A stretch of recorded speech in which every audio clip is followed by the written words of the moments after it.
Oi gente, tudo bem? Aqui é a Laura e no vídeo de hoje eu vou compartilhar com vocês 5 livros que eu acho que deveriam ser adotados em escolas.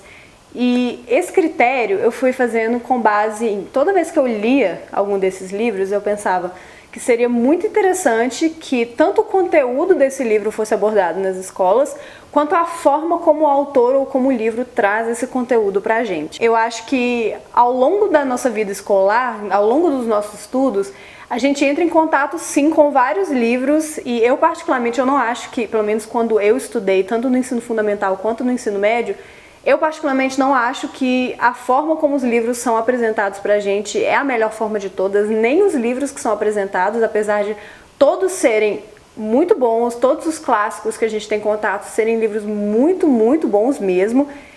Eu não acredito que seja a forma mais ideal de apresentar literatura, principalmente para crianças. Mas isso é assunto para outro vídeo, se vocês acharem interessante entrar nisso, deixa aqui nos comentários. Mas no vídeo de hoje eu vou mostrar 5 livros que eu sinto que poderiam agregar muito, tanto para o conteúdo que é dado em sala de aula, quanto para a formação como leitor e como indivíduo mesmo. Então já deixa o like aqui no vídeo, já se inscreve aqui no canal se você ainda não é inscrito e vamos lá. O primeiro livro que eu vou indicar para essa lista, que eu acho que faz muito sentido, que deveria e poderia ser adotado em escolas, é O Diário de Nisha. Eu vou deixar, acho que todos esses livros que eu selecionei aqui, quase todos na verdade, tem resenha lá no blog ou algum vídeo, eu vou deixar aqui na descrição, para não entrar tanto na questão do enredo, mas focar mais no porquê eu acho esse livro deveria ser adotado.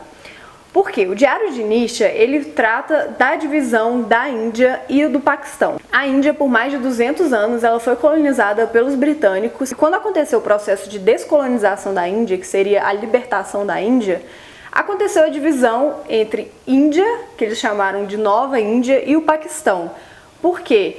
Aconteceu uma divisão muito religiosa, então você tinha os hindus e os muçulmanos, além dos sikhs e, enfim, e da região ali do Punjab. Só que isso gerou o maior processo migratório da história da humanidade, porque de um dia para o outro, os indianos hindus que moravam na região onde hoje é o Paquistão foram obrigados a migrar para essa nova Índia, e o contrário também. Então tiveram muitos conflitos religiosos, teve muita guerra, muita violência, foi um embate extremamente sangrento. E o Diário de Nisha, ele aborda exatamente isso. Ele é narrado em forma de diário, né? Ele é escrito em forma de diário por uma menina de 12 anos, uma indiana, cujo pai é hindu e a mãe era muçulmana. A mãe, na verdade, ela morreu, então a filha escreve o diário para a mãe dela, só que ela retrata aos olhos de uma criança essa divisão. Ela conta um pouquinho do comecinho, assim, do que ela lembra, de quando ela começou a escrever o diário para a mãe dela, e é bem quando ela começa o diário que acontece essa partição da Índia. E ela é forçada com o irmão e com o pai e a avó a migrarem para essa nova Índia. Então eles têm que deixar tudo para trás, têm que deixar a casa deles, eles levam praticamente o que eles conseguem carregar só. E ela retrata um pouquinho desse conflito e por ser pelos olhos de uma criança, é uma forma extremamente didática da gente entender todo o contexto da época, que por mais que ela não faça análises históricas, é possível perceber um pouco disso e principalmente os questionamentos de uma criança trazem um olhar muito empático sobre a questão. Então eu lembro que eu não estudei muito a fundo na época da escola, mas eu estudei um pouquinho e eu não consegui ver de forma tão explícita essa violência toda, porque a gente não tem muito contato com essa cultura. Então a literatura, ela traz a gente um pouquinho, coloca a gente na pele da pessoa que está sofrendo aquilo, e o Diário de Nisha faz isso de um jeito muito imparcial, porque igual, ela se sente muito dividida, porque o pai dela é hindu, a mãe dela era muçulmana, então ela não sabe que lado escolher. Porque ela vê que as pessoas estão escolhendo um lado que eventualmente ela tem que escolher, mas ela não quer. Então o Diário de Nisha é um livro muito doce, muito forte, muito empático, que eu acho que na época que a gente estava estudando alguns conflitos da Ásia, se eu tivesse lido esse livro eu teria uma visão completamente diferente. Eu acho que eu teria absorvido muito mais desse conteúdo e dessa história se eu tivesse lido o livro. Então eu acho que é um livro muito bom para ser adotado, tanto pela linguagem, que é extremamente simples, porque é uma criança narrando, então ela não fala muitos termos, quanto pelo tamanho do livro. Eu não sei se vai dar pra ver, mas é um livro que ele parece ser grossinho, ele tem 200 e poucas páginas, mas a fonte é muito grande, então é um livro bem rápido de ler.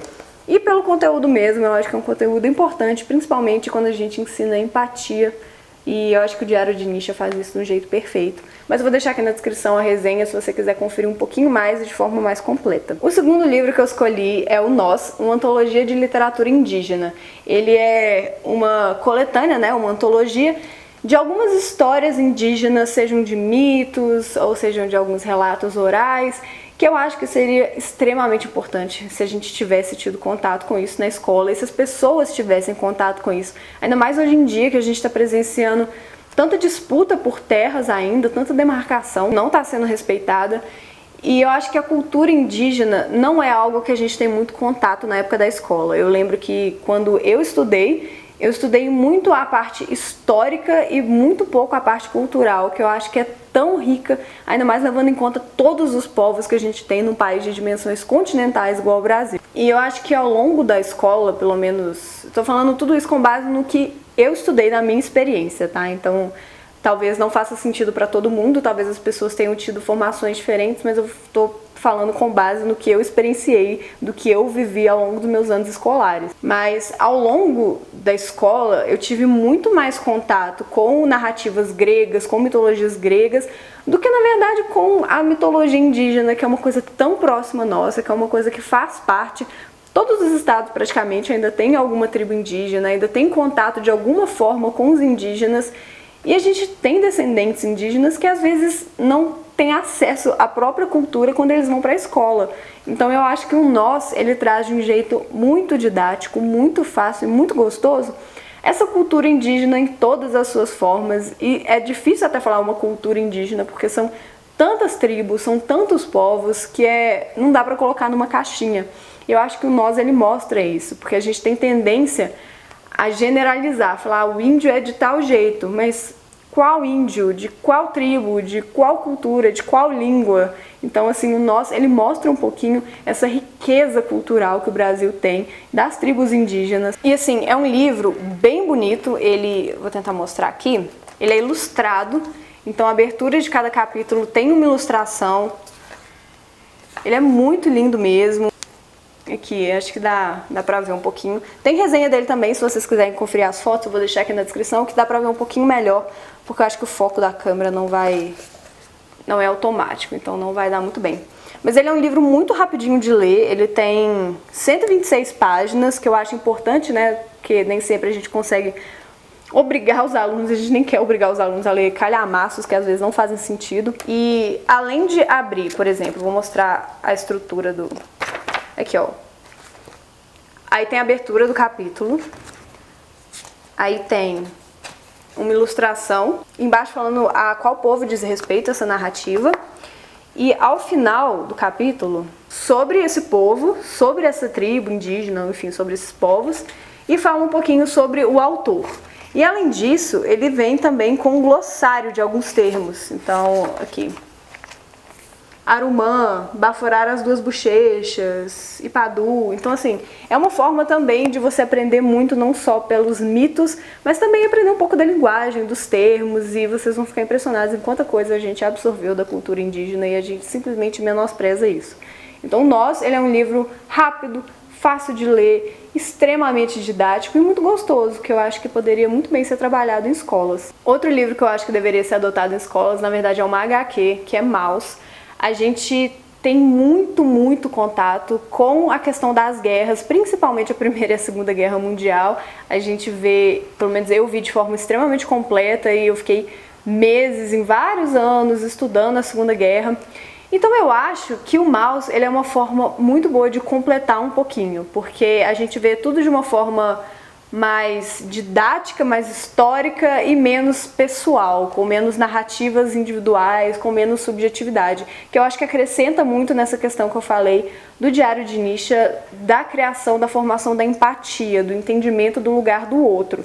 E o Maus, ele faz isso de um jeito muito forte, porque o contexto da Segunda Guerra todo mundo sabe, todo mundo entende o quanto é ruim, mas o Maus, ele mostra isso na pele, porque o autor, ele tá recontando a história que o pai dele contou pra ele, da família dele. Ele é judeu, a família dele era judia, e passou pelo Holocausto durante a Segunda Guerra. É uma HQ grande, na verdade, ela tem grande não, assim, ela tem 300 páginas, mas ela é muito fluida, é muito rápido de ler, ela é extremamente educativa, fala da questão mais política mesmo, porque apresenta como começou um pouquinho toda essa divisão dos guetos antes de chegar no Holocausto e mostra um pouquinho dessa perseguição e coloca um pouquinho o autor questionando o pai, o autor falando um pouco dessa divisão das famílias, enfim, é um livro extremamente completo.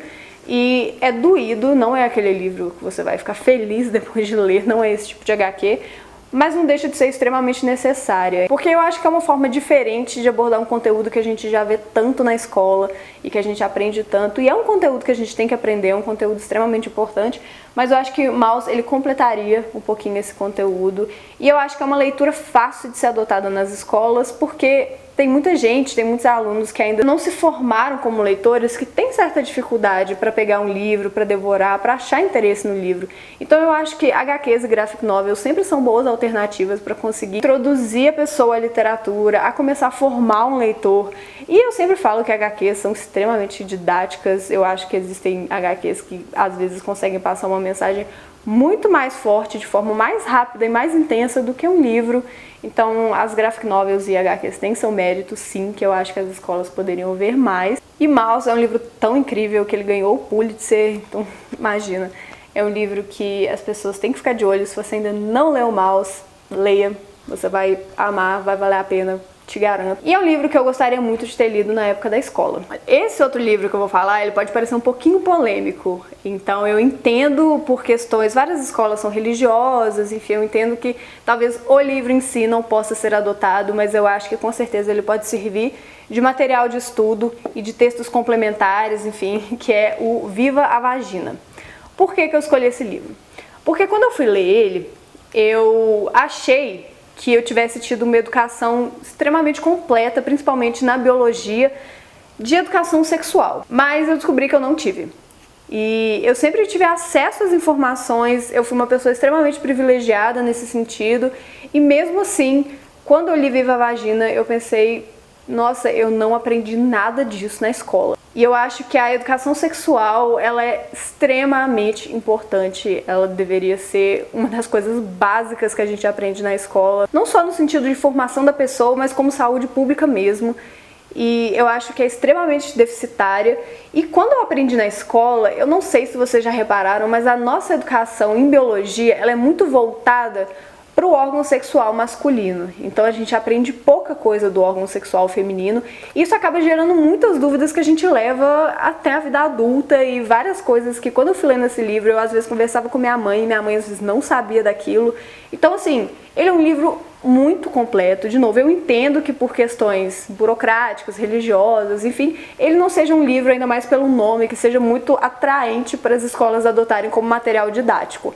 Mas eu acho que é um livro que os professores podem se inspirar, principalmente os professores de biologia, de educação sexual, eles podem ver nesse livro um apoio muito legal. E esse livro, quando eu li, eu indiquei para várias amigas, eu emprestei para várias amigas. Todas leram e todas amaram, todas tiveram a mesma reação que eu, falando, poxa, eu deveria ter aprendido isso antes, como eu não sabia disso, como que eu me redescobri inteira lendo esse livro. Então assim, eu acho que não só para as mulheres, mas para os homens também, porque igual eu falei, a gente tem uma educação muito centrada no masculino, então é um livro extremamente importante para você entender um corpo diferente do seu, e se você é mulher, para você entender o seu próprio corpo.